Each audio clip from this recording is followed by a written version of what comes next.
मनुष्य के मन को एक बगीचे के तौर पर देखा जा सकता है, जिसे एक माली या तो बुद्धिमानी से विभिन्न पोषण पदार्थ को देकर हरा भरा रख सकता है या लापरवाह होकर उसे उजाड़ सकता है। माली चाहे तो इस बगीचे को पुष्पित पल्लवित करने के लिए जोते अथवा उसकी उपेक्षा करे। जिसे भी अपनाया जाएगा वह अवश्य ही परिणाम देगा। बगीचे में उपयोगी बीजों का रोपण न होने पर वहाँ बेकार की खरपतवार उगेगी और इसे नहीं हटाया गया तो वैसी ही खरपतवार अधिक मात्रा में उगकर उस पूरे बगीचे पर अपना कब्जा कर लेगी। तो दोस्तों नमस्कार, फिर से स्वागत है आपको आपके अपने YouTube चैनल पर। मैं हूं संजीव कुमार और आज मैं बात करूंगा विभिन्न परिस्थितियों का विचारों पर किस प्रकार से प्रभाव पड़ता है। दोस्तों, बगीचे में जिस तरह से माली एक एक बीज बोता है, एक एक पौधे का रोपण करता है, फिर पौधे के अनुरूप पानी सींचता है, इन पौधे की वृद्धि के साथ वहाँ उगी खरपतवार को दूर करता है और उन फल फूल को लगाता है जो उनकी ज़रूरत के होते हैं। उसी प्रकार हमें मनुष्य को भी अपने मन रूपी बगीचे की देखभाल करनी चाहिए। अनावश्यक, दूषित और व्यर्थ के विचारों को मन में स्थान नहीं देना चाहिए। यह ठीक बगीचे की तरह ही है। यदि इन अनुचित विचारों के साथ स्थान को भरा होगा तो अच्छे विचारों के लिए जगह नहीं होगा। दोस्तों, मन हो या बगीचे, दोनों के पास जगह सीमित ही है। मनुष्य को चाहिए कि वो अपने उस मन रूपी बगीचे में सकारात्मक, शुद्ध, उपयोगी और सहित विचारों को ही शोषित पल्लवित करे। इस प्रक्रिया को यदि ईमानदारी से अपनाया जाए तो एक वक्त आएगा जब मनुष्य अपने मन रूपी बगीचे का माली हो जाएगा। तब उसकी भीतरी स्थितियों पर पूर्ण नियंत्रण भी हो जाएगा। मनुष्य यदि अपने विचारों की वास्तविकता को समझे तो निश्चित ही इस घटनाक्रम को समझा जा सकता है कि मन, चरित्र, परिस्थितियाँ और भाग सभी अच्छे या बुरे विचारों के माध्यम से सृजित होते हैं। दोस्तों, विचार और चरित्र मूलतः एक ही है, क्योंकि वातावरण और परिस्थितियों के कारण ही चरित्र का निर्माण होता है। चरित्र निर्माण मनुष्य जीवन की बाहरी परिस्थितियों और भीतरी अवस्था के परस्पर संबंध व तालमेल से धीरे धीरे निर्मित होता है। इसलिए चरित्र दीर्घकालिक प्रक्रिया का परिणाम है।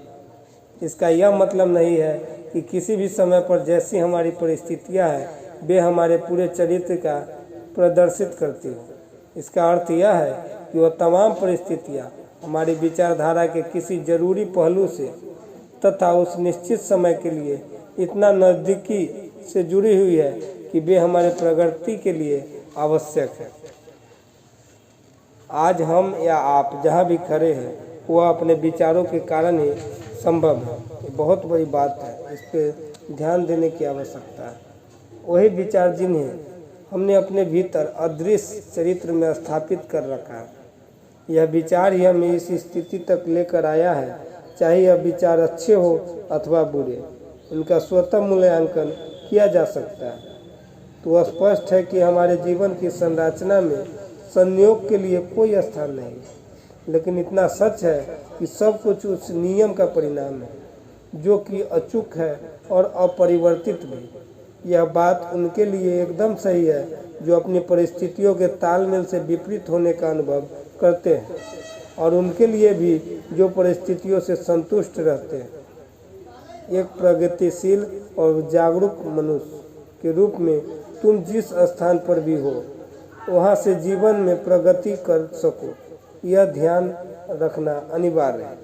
इसलिए जैसे ही तुम इन परिस्थितियों में निहित आध्यात्मिक सबक को भीतर से सीख लेते हो, वह चली जाती है और दूसरी नई परिस्थितियों के लिए जगह बनाती है।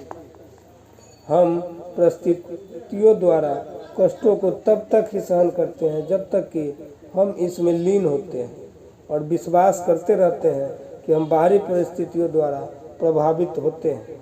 लेकिन जैसे ही हमें यह एहसास होता है कि हम एक ऐसे मनुष्य हैं जो परिस्थिति जन्य नहीं है, इसके हिसाब से बदल जाए तो हम परिस्थितियों को बदलने का सामर्थ्य हासिल कर लेते हैं। जिस किसी ने भी आत्म परीक्षण और आत्म संयम का अभ्यास किया है वह यह जानता है कि परिस्थितियाँ विचारों से ही पनपती हैं, क्योंकि उन्होंने निकटता से यह महसूस किया होता है कि उनकी परिस्थितियों में हुए बदलाव उनकी मानसिक स्थिति में किए गए बदलाव के अनुरूप ही होते हैं।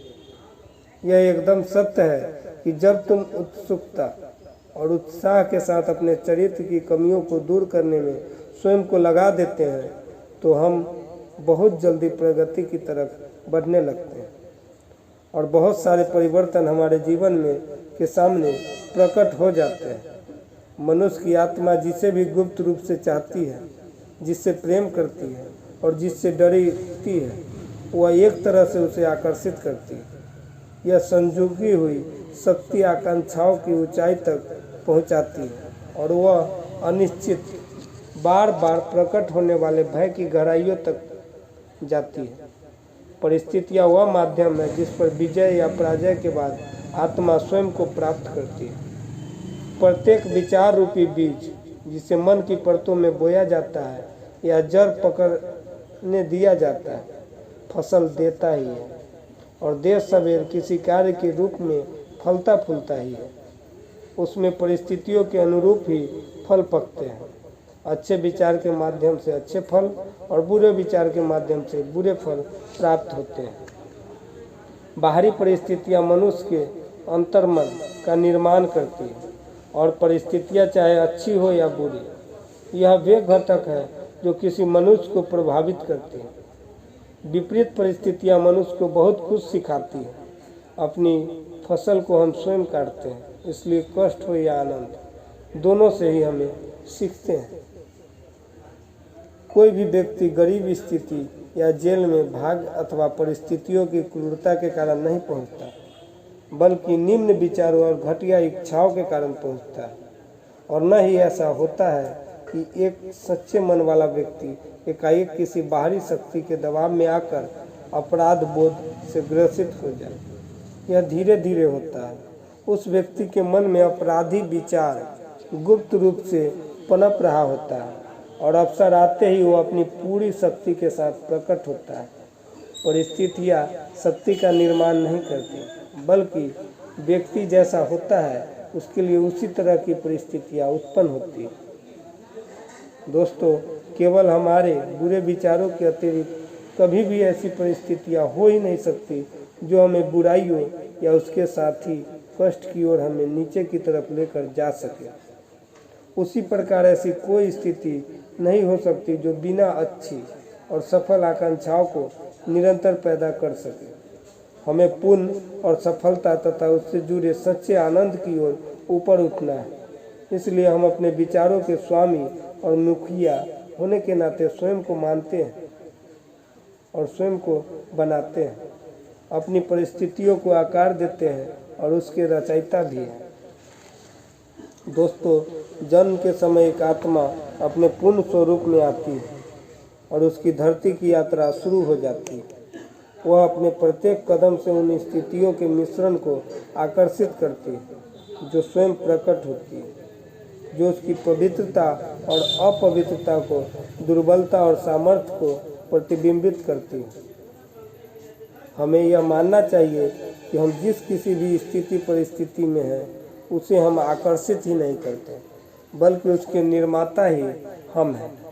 हमारे महत्वाकांक्षाएं, जुनून और पसंद हर कदम पर निष्फल होती है, परंतु हमारे आंतरिक विचार और इच्छाएं स्वयं के भोजन, चाहे अच्छा हो या बुरा, द्वारा शोषित होती है। यह दिव्यता जो अंत में हमें आकार देती है, हमारे अंतर्मन में है, वो हमारी आत्मा है। अतः हम स्वयं द्वारा ही एक प्रकार से कैदी बना लिए जाते हैं। हमारे खुद के विचार और कर्म ही हमारे भाग्य के जेलर हैं। यदि हम निम्न स्तर की ओर तुच्छ है तो निश्चित ही हम कैदी बनाते हैं, लेकिन यही मुक्ति के दूत भी है। यदि विचार और कर्म अच्छे हैं तो मुक्ति प्रदान करते हैं। इस बात को भी जान ले कि हम वह कभी नहीं मिलता जिसकी हम इच्छा करते हैं या जिसके लिए हम प्रार्थना करते हैं, बल्कि हमें वही मिलता है जिसके हम सही तरीके से कमाते हैं। हमारी इच्छाएं व प्रार्थनाएं तभी पूरी होती है और उनका फल भी हमें तभी मिलता है जब वे हमारे विचारों और कर्मों के साथ तालमेल खाती है। तो जब यह सत्य है तो इस दृष्टिकोण से परिस्थितियों के विरुद्ध लड़ने का हमारे जीवन में क्या अर्थ है? इसका अर्थ है कि हम हर पल बाहर हो रहे प्रभाव के विरुद्ध लड़ रहे होते हैं और साथ ही साथ अपने हृदय में उसके कारण को शोषित व संरक्षित कर रहे होते हैं। यह कारण या तो बुराई या कमजोरी का रूप ले सकता है, लेकिन चाहे कुछ भी हो, वह दृष्टिकोण धारण करने वाला के प्रयत्नों को मजबूती से रोकता है और किसी हल को खोजने की मजबूर करता है। यह एक विडंबना ही है कि हम में से अधिकांश व्यक्ति अपनी परिस्थितियों में तो सुधार लाना चाहता है, लेकिन स्वयं में बिल्कुल भी नहीं, और इसलिए हम न चाहते हुए भी एक दुविधा में बंधे रहते हैं। केवल एक ही चीज़ है, यदि हम ईमानदार तरीके से आत्म परीक्षण से मुंह न मोड़े तो हमें कभी भी वह पाने से वंचित नहीं होंगे जिसे कि हमारा दिल चाहता है। यह सभी भौतिक विषयों के लिए भी उतना ही सत्य है जितना कि दैवी विषयों के लिए। यदि हम केवल धन प्राप्त करना चाहते हैं तो अपने लक्ष्य को प्राप्त करने से पहले हमें अनेक महान व्यक्तिगत त्याग करने को तैयार रहना चाहिए, और वे मनुष्य जो सशक्त और शांत जीवन चाहते हैं उन्हें तो और भी अधिक त्याग करना होगा।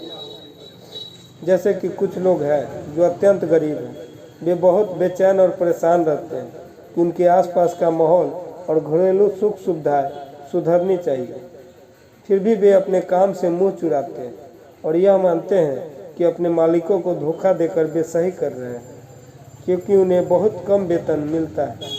ये लोग इस मूलभूत सिद्धांत को नहीं समझ पा रहे होते हैं, जो कि सच्ची समृद्धि का आधार और न केवल अपनी गरीबी से बाहर निकलने के लिए अयोग्य है, बल्कि बुरी परिस्थितियों के बाहर में सोच कर उसे वास्तव में अपने जीवन में आकर्षित कर रहे हैं। असल में ऐसे सभी लोग कमजोर, आलसी और भ्रमित विचारों में जी रहे हैं। दूसरी ओर कुछ अमीर लोग जो अनियमित दिनचर्या और अनियंत्रित भोजन सेवन के कारण कई तरह की बीमारियों से ग्रस्त हो जाते हैं, वह इन बीमारियों से राहत पाने के लिए खूब सारा पैसा तो खर्च करते हैं, लेकिन अत्यधिक खाने और अनियमित दिनचर्या की अपनी आदतों को बदलने में बिल्कुल यकीन नहीं करते। उन्हें अपनी इच्छा संतुष्ट करने वाले चटपटे और लजीज व्यंजनों ही पसंद होते हैं और वह उससे भी सभी संतुष्ट होना चाहते हैं। ऐसे व्यक्ति अच्छे स्वास्थ्य के लिए अयोग्य हैं, क्योंकि उन्होंने स्वस्थ जीवन के मूलभूत सिद्धांतों को अभी तक सीखा ही नहीं। कई मालिक ऐसे होते हैं जो अधिक आर्थिक और व्यक्तिगत लाभ के लिए गलत रास्ते को अपना लेते हैं। दोस्तों, मनुष्य की परिस्थितियाँ इतनी जटिल और विचारों की जड़ें इतनी गहराई में बसी होती है कि अलग अलग लोगों की खुशियों की परिभाषा भी अलग अलग होती है। यह इतनी अलग अलग और उलझी हुई होती है कि किसी मनुष्य की ब्रह्मा और अभ्यंतर परिस्थितियों का मूल्यांकन करके कोई दूसरा मनुष्य इसका अंदाजा नहीं लगा सकता। कोई मनुष्य कुछ ईमानदार हो सकता है, लेकिन इसके बावजूद उसके जीवन में कष्ट हो सकते हैं, और कोई मनुष्य कुछ बेईमान हो सकता है, लेकिन इसके बावजूद वह धनवान हो सकता है।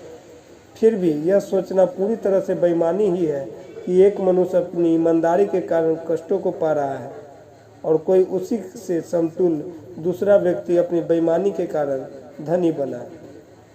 यह सोचना इसलिए भी सत्य या बेईमानी है क्योंकि अधिकांशतः ऐसा मान लिया जाता है कि बेईमान आदमी पूर्ण भ्रष्ट है और ईमानदार आदमी पूरी तरह पुण्यता। दोस्तों, गहरे ज्ञान और विस्तृत अनुभव के आधार पर यह निर्णय सही नहीं माना जा सकता है। ईमानदार व्यक्ति की तुलना में बेईमान व्यक्ति में भी ऐसे कुछ प्रशंसनीय गुण हो सकते हैं जो दूसरों में नहीं है या शून्य है। दूसरी ओर ईमानदार व्यक्ति भी ऐसे कुछ दुर्गुण रखने वाले हो सकता है जो दूसरों में नहीं है। ईमानदार व्यक्ति अच्छे विचारों और कर्मों का फल पाता है, लेकिन अपने दुर्गुणों यानी खामियों के चलते कष्टों का भी अनुभव करता है। बेईमान व्यक्ति उसी तरह से कष्ट या खुशी का अनुभव करता है। इस तरह दोनों का ही अपने अच्छे और बुरे कर्मों का फल मिलता है। यह एक शाश्वत सत्य है कि अच्छे विचार और कर्म कभी भी बुरे परिणाम नहीं दे सकते। ठीक इसी प्रकार बुरे विचार और कर्म कभी भी अच्छे परिणाम नहीं दे सकते। इसी तरह एक अटल सत्य बस यही कहना है कि आम के पेड़ से हमें आम का ही फल प्राप्त होता है, नीम के पेड़ से नीम का ही फल मिलता है और कुछ नहीं। हम प्राकृतिक जगत रहते हैं और इसके नियमों को समझते हैं और इसके अनुरूप कार्य भी करते हैं और कार्य होता हुआ देखते हैं। लेकिन यह विडंबना ही है कि कुछ ही मनुष्य मानसिक व नैतिक जगत में इस रहस्य को समझते हैं। यही कारण है कि इस साधारण, सहज व अटल सत्य के विमुख होने वाले व्यक्ति इसके अनुरूप परिणाम प्राप्त नहीं कर पाते। दोस्तों, कष्ट या पीड़ा आपके द्वारा गलत दिशा में लगाए गए विचारों का परिणाम है। यह एक संकेत है कि हमारा जीवन अपने आप से, अपने अस्तित्व के नियमों से तालमेल नहीं बैठा पा रहा है। कष्ट का एकमात्र और उच्चतम कार्य शुद्धि करना यह है, और वह सब जो पूरी तरह से बेकार और अशुद्ध है उसे जला देना या नष्ट कर देना, अपने उस मन मस्तिष्क को खत्म कर देना जो कष्टों का कारण है। फिर वह जो शुद्ध है शेष रहेगा। एक बार जब सोने से मैल हट जाता है तो उसे जलाते रहने का कोई अर्थ नहीं निकलता। इसी तरह पूरी तरह से शुद्ध व ज्ञान से साक्षात्कारी व्यक्ति कष्ट में नहीं रहता। दोस्तों, मैं बहुत कोशिश करता हूँ वीडियो को थोड़ा छोटा और अच्छा बनाने का, लेकिन कुछ महत्वपूर्ण कारणों से वीडियो थोड़ा बड़ा हो रहा है। इसलिए वीडियो में बने रहे और आगे देखें। ऐसी परिस्थितियाँ जिनसे हम कष्ट प्राप्त करते हैं वो हमारी मानसिक असंगति का परिणाम है। ऐसी परिस्थितियाँ जिनके होने से हम कृपया, आनंद और उत्साह से भर जाते हैं वो हमारे मानसिक संगति का नतीजा है। कृपया, आनंद, उत्साह यह सब मानसिक पवित्रताएं हैं। यह भौतिक संपत्तियों से नहीं बल्कि सही विचार और उसके लिए अपनाए गए स्पष्ट दृष्टिकोण से संबंधित है। इसी प्रकार हमारे कष्टों और क्लेश भौतिक संपत्ति की कमी से नहीं बल्कि अनुचित विचारों से संबंधित है। कुछ लोग दुखी और अमीर होते हैं, कुछ लोग सुखी और गरीब होते हैं। यह परस्पर विरोधाभास है। पवित्रता और अमीरी का मिलन तभी हो पाता है जब धन का सही और विवेकपूर्ण तरीके से उपयोग किया जाता है। वही निर्धन या गरीबी अधिक कष्टों को तभी प्राप्त करते हैं जब वे मन को यह दिलासा देने में कामयाब हो जाते हैं कि उन पर बेवजह ही बोझ लाद दिया गया है। दोस्तों, गरीबी और अति भोग पीड़ा के दो चरम पहलू हैं। ये दोनों ही अस्वाभाविक है और दोनों ही मनुष्य की मानसिक असंतुलन का नतीजा है। जब तक हम खुश, स्वस्थ और समृद्ध नहीं होते तो यह इस बात का सूचक है कि हमारे आंतरिक विचारों में गड़बड़ी है। खुशी, स्वास्थ्य और समृद्धि का संबंध हमारे भीतरी और बाहरी परिस्थितियों से है। यह उत्साह इन परिस्थितियों के तालमेल का ही अंतिम परिणाम है। जब हम शिकायत और निंदा करना बंद करते हुए उसे छिपे हुए अदृश्य गुर रहस्य या नियम को जो हमारे जीवन को संचालित करता है की खोज में जुट जाते हैं, तब हम खुश, स्वस्थ और समृद्ध होना शुरू हो जाते हैं। एक बार जब हम अपने मन में इस नियम को संचालित करने का गुण अपना लेते हैं तो हम दूसरों पर हमारे लिए उत्पन्न किए जाने वाले कष्टों का दोषारोपण करना बंद कर देते हैं। हम परिस्थितियों पर चीखना, चिल्लाना बंद करते हुए अपने तीव्र विकास के लिए अपने भीतर छिपी शक्तियों और संभावनाओं का एक अनमोल और अचूक साधन के रूप में प्रयोग करना शुरू कर देते हैं। अन्याय नहीं न्याय, भ्रष्टाचार नहीं सदाचार, यही सृष्टि के सबसे प्रबल सिद्धांत और यही संसार को ढालने और चलाने वाली शक्तियाँ। इसका स्पष्ट रूप में अर्थ यह है कि मनुष्य को बस स्वयं को ही सही करना है और उसके बाद वह देखेगा कि संसार अपने आप सही हो गया है। अगर किसी ने अपनी आंखों पर काला चश्मा लगा रखा है तो उसे संसार काला ही दिखेगा। यदि हमारा संसार को देखने का नज़रिया तुतरीपूर्ण होगा तो संसार भी हमें तुतरीपूर्ण ही दिखाई देगा। जिस भी समय हम अपने नज़रिए और विचारों में बदलाव कर लेते हैं, उसी समय से संसार और उसमें घटने वाली घटनाओं में भी एक बदलाव आ जाती है। दोस्तों, संसार के हर एक व्यक्ति में इस सत्य के प्रमाण मौजूद हैं। इसे नियमित आत्मनिरीक्षण और आत्मविश्लेषण के सरल मूल्यांकन द्वारा जाना व समझा जा सकता है। यदि हम इस मूलभूत तौर पर किए गए अपने विचारों के बदलाव को देखें, तो हम अपने भौतिक जीवन की विभिन्न परिस्थितियों में आए अचानक बदलाव को देखकर दंग रह जाएंगे। इस रूपांतरण के बाद हमें ऐसा लग सकता है कि हम अपने इन नायाब विचारों को गुप्त रख सकते हैं, लेकिन ऐसा नहीं है, बल्कि यह सौभाग्य से जल्द ही हमारी आदत में बदलाव आते हैं और यही आदत परिस्थितियों का रूप धारण कर लेती है।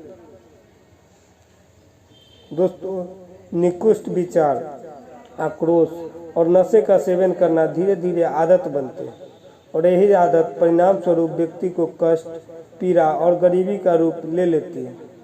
व्यक्ति यह विनाशकारी विचार स्वयं को उलझाने वाली थकाऊ आदत बन जाती है, जो हमारा लक्ष्य से ध्यान भंग करने वाली और विपरीत परिस्थितियों को आकार देने वाली होती है। डर, संशय और अनिर्णायक विचार कमजोर और बेमेल आदतों का रूप लेते हैं, जो असफलता, गरीबी और दूसरे पर बोझ बनने की परिस्थितियों के रूप में आकार लेती है। आलसी विचार बेईमानी और गंदगी का रूप लेते हैं, जो दरिद्रता का पतन का आकार लेते हैं। घृणित और दंडनीय विचार हिंसा और आरोप लगाने की आदत का रूप लेते हैं, जो चोट लगने व दंड मिलने वाली परिस्थितियों का आकार लेते हैं। हर तरफ के स्वार्थी विचार केवल स्वार्थीपन को ही जन्म देते हैं, जो उन परिस्थितियों का निर्णय कर देते हैं जो व्यक्ति के लिए दुखदायी होते हैं। दोस्तों, यदि हम इसके ही दूसरे पक्ष को हम देखें, तो अच्छे विचार कृपा और अच्छाई, उत्साह का रूप धारण ले लेती है, जो प्रिय और सुखद परिस्थितियों का आकार देती है। रचनात्मक विचार आत्मसंयम और संतुलन मन का रूप लेते हैं, जो शांति और विश्रांति की परिस्थितियों का आकार लेते हैं। साहस, आत्मनिर्भरता के विचार सशक्त और फलदायी आदतों का रूप लेते हैं, जो सफलता, प्रचुरता और मुक्ति की परिस्थितियों का आकार देते हैं। ऊर्जापूर्ण विचार अच्छी व आगे बढ़ने वाली आदतों को जन्म देते हैं। मृदुल व क्षमाहितशील विचार मृदुलता की आदत का रूप लेते हैं, जो सुरक्षित व स्वस्थ परिस्थितियों को आकार देते हैं। प्रेमपूर्ण और निस्वार्थ विचार दूसरों के लिए स्वयं को भूल जाने की आदत का रूप लेते हैं, जो निश्चित और अस्थायी प्रचुरता व सच्ची समृद्धि की परिस्थितियों को आकार देते हैं। लंबे समय तक एक ही तरीके की विचारधारा, चाहे वह अच्छी हो या बुरी, चरित्रता व परिस्थितियों पर अपना प्रभाव जरूर छोड़ती है। यकीनन हम अपनी परिस्थितियों को प्रत्यक्ष रूप से चुनाव नहीं कर सकते, लेकिन अपने विचारों का चुनाव कर सकते हैं, और यह एक छोटा सा बदलाव अप्रत्यक्ष रूप से निश्चित ही हमारे द्वारा सोची गई परिस्थितियों का आकार दे सकते हैं। दोस्तों, प्रकृति हमारे साथ और हमारे माध्यम से ही काम करती है, जिससे कि हम उन विचारों का आनंद उठा सकें जिन्हें हम अपने भीतर शोषित करते हैं। प्रकृति द्वारा ऐसे अवसर निरंतर प्रस्तुत किए जाते हैं जो बुरे या विनाशकारी विचारों को सतह पर ले आते हैं। जैसे ही हम अपने घृणित और विनाशकारी विचारों को त्यागते हैं, पूरे संसार हमारे प्रति मृदुल हो जाता है और हमारी मदद करने को तैयार हो जाता है। जैसे ही हम अपने कमज़ोर और दूषित विचारों को दूर करते हैं, तो हर तरफ ऐसे अवसर आने लगते हैं जिससे कि हमारे सशक्त संकल्प को मदद मिले। जैसे ही हम अपने अच्छे विचारों को बढ़ावा देते हैं, तो कोई भी दुर्भाग्य हमें शर्म और कष्ट से घेरता नहीं। संसार हमारे भीतर निर्मित हुए इस बहुरूप को दिखाने वाला टेलीस्कोप है, और यह क्षण वह विभिन्न रंगों को प्रस्तुत करता है जो कि हमारे निरंतर उभरते विचारों के अद्भुत दृश्य। तो दोस्तों ये थे हमारे जेम्स एलन के book as a man think it के चैप्टर 3 विभिन्न परिस्थितियों का विचारों पर प्रभाव। तो अभी तक के लिए इतना ही, फिर मिलते हैं अगले वीडियो में। वीडियो अच्छा लगा हो तो चैनल को लाइक शेयर और सब्सक्राइब कराएं, और इसमें जो कुछ भी आपको अच्छा लगा हो या इस तरह की और भी कोई भी वीडियो चाहिए तो कमेंट के रूप में हमें बताएं। तब तक के लिए जय हिंद, जय भारत।